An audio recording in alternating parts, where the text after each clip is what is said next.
What's up, moviegoers of YouTube? Movie Planet News here, bringing you my review of Ready Player One. Ready Player One is about a gamer who lives in a place called the Stacks. Now, the Stacks are these trailers that are stacked on top of each other, hence the name The Stack. Our protagonist, Wade Watts, who uses the Oasis to escape from reality, much like how us moviegoers use movies to escape from reality. Through certain events, he gains a key and the first clue to a contest set up by James Holliday, who is the creator of the Oasis. So, how does this movie fare? Does it rely too much on nostalgia, or can it stand on its own? If I'm being brutally honest, this heavily relies on its Easter eggs and nostalgia every 10 to 20 minutes that it pops up of. And honestly, if this movie did not have any of that, if it relied on its character development and on its pacing, on its storytelling, I don't think that it would be able to stand up and actually be called a good movie. This movie is like an Easter egg in itself, and if you know these Easter eggs, you're gonna enjoy picking them out. Unfortunately, if you're going to this movie looking for character development and good pacing, great villains, then you're gonna leave the theater disappointed. Don't get me wrong, I enjoyed the movie, and as a whole package, the movie is great. First off, let's talk about the characters. You get the gist of the characters, but you never really get the full story. With Wade, you know he uses the Oasis as an escape from reality, as does a lot of people in the Ready Player One universe. Reality being that he lives with his aunt and I guess his uncle, who is just the worst. But that's as far as you get with his character and his story.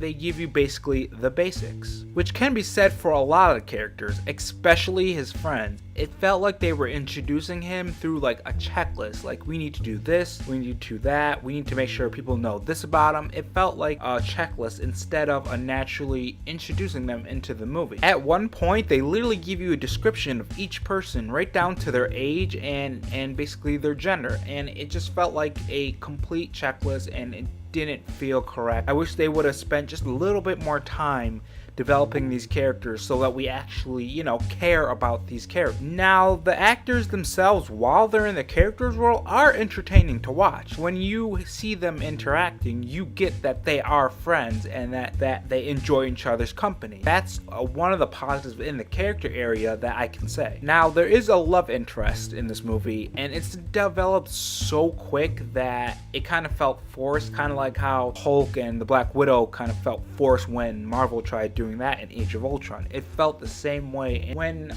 Wade finally says, I have feelings for you, it was kind of a little cringy and kind of awkward to watch because you don't really spend too much time seeing that develop at all. So when he finally, announces it, you're kind of like, wait, what? That makes no sense. As for the big bad of the film, he's incredibly generic. He's the generic big boss, head of a big company guy. And, I don't know if they did that on purpose. I don't know if they told him to act that way, because a lot of older movies will have this big bad company guy in the same way that Ready Player One does. So it could be a callback to those movies. If it is, they did an extremely good job, because even when he was caught, they used the same music, the swelling up music, and they even had the whole, put him in the cop car scene where he has his henchman on the left side, and the henchman looks over and basically either calls him an idiot or tells him to shut up, or punches him in case of this movie. So if they were going for that, then they did a fantastic job. But if they weren't and they were actually trying to make a good villain, they kind of fell flat on its face. For all those glory shots you got in the trailer, when I saw that in the trailer, how it looked so great, the Oasis when they're in it looks so great, I had a fear that they were gonna, put all the glory shots in the trailer, and then when you finally get to it, it's nothing like what they were showing in the trailer. But I am extremely surprised that actually looks like that. It actually looks really good, from the way the hair moves, from the way the clothes move, from the fighting. Everything looks so great while they're in the Oasis, and I really actually hope they use this kind of animation in a full-length movie, because that would be so great. It would be so great to see a full-length movie in this kind of animation. Now, when you're talking about Ready Player One, of course you have to talk about the Easter eggs and all the stuff that entails in it. Now, before, in the beginning of this, review, I said, does it lean on the nostalgia and the references? And it does heavily.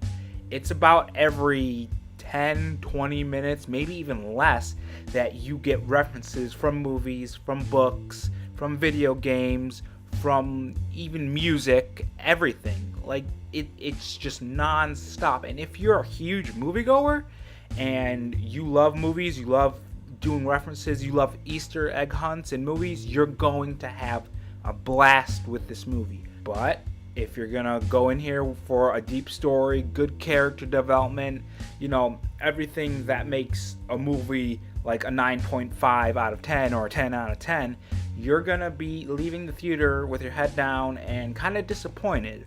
But luckily, when I was watching it, I'm a big movie fan. I mean, I started a movie channel because I'm a big movie fan. So I love the movie, and that's why this movie gets a 8.7 out of 10. I highly recommend you see it. Even if you're not that interested in references, I think there's so much references in this movie that you'll be able to find something that would give you, enjoyment out of the movie. Alright guys, that's it for this video. If you like what you see, hit that subscribe button. I do movie news, movie trailer breakdowns, a lot of movie related content. So if you're a big moviegoer or you just want to know the latest, news that comes out every day, hit that subscribe button and let's chat about movies down in the comment section below. Did the nostalgia turn you off, or did it, actually let you enjoy the movie even more? I would love to hear your comments below, and as always, have a good one.